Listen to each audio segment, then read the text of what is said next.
गांव के किनारे एक छोटा सा जंगल था। वहां एक प्राचीन मंदिर था जो अब खंडहर में बदल चुका था। गांव के लोग कहते थे कि इस मंदिर में एक चुड़ैल रहती है जो रात में बाहर निकलती है। एक बार गांव में एक नया लड़का आया जिसका नाम आर्यन था। आर्यन को भूत प्रेत की कहानियों में बहुत दिलचस्पी थी। जब उसने चुड़ैल की कहानी सुनी तो उसे विश्वास नहीं हुआ।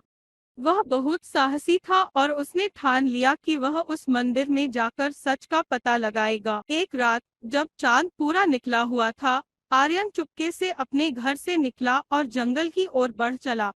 रात का सन्नाटा और जंगल की गूंजती आवाजें उसके इरादे को थोड़ा कमजोर कर रही थी, लेकिन वह आगे बढ़ता गया। जब आर्यन मंदिर के पास पहुंचा, तो उसने देखा कि वहां एक हल्की रोशनी है।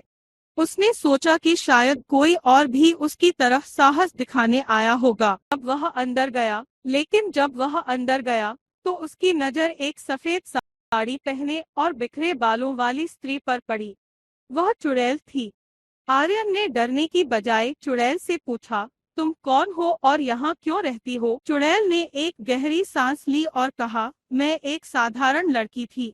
इस गांव में मेरी शादी हुई थी, लेकिन कुछ गलतफहमियों के कारण लोगों ने मुझे मार दिया और मुझे चुड़ैल घोषित कर दिया।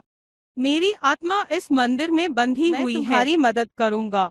आर्यन ने गांव वालों से चुड़ैल की कहानी साझा की और सबको समझाने की कोशिश की कि वह कोई दुष्ट आत्मा नहीं है। गांव के बुजुर्गों ने एक पवित्र अनुष्ठान का आयोजन किया ताकि चुड़ैल की आत्मा को शांति मिल सके।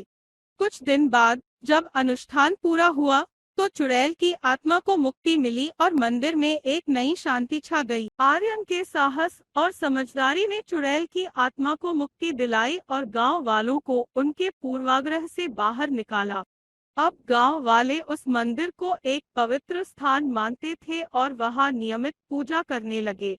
आर्यन की बहादुरी की कहानी पूरे गांव में मशहूर हो गई। सीख: हमें बिना सोचे समझे किसी के बारे में धारणाएं नहीं बनानी चाहिए और हमेशा सत्य को जानने का प्रयास करना चाहिए। और दयालुता से हर समस्या का समाधान किया जा सकता है।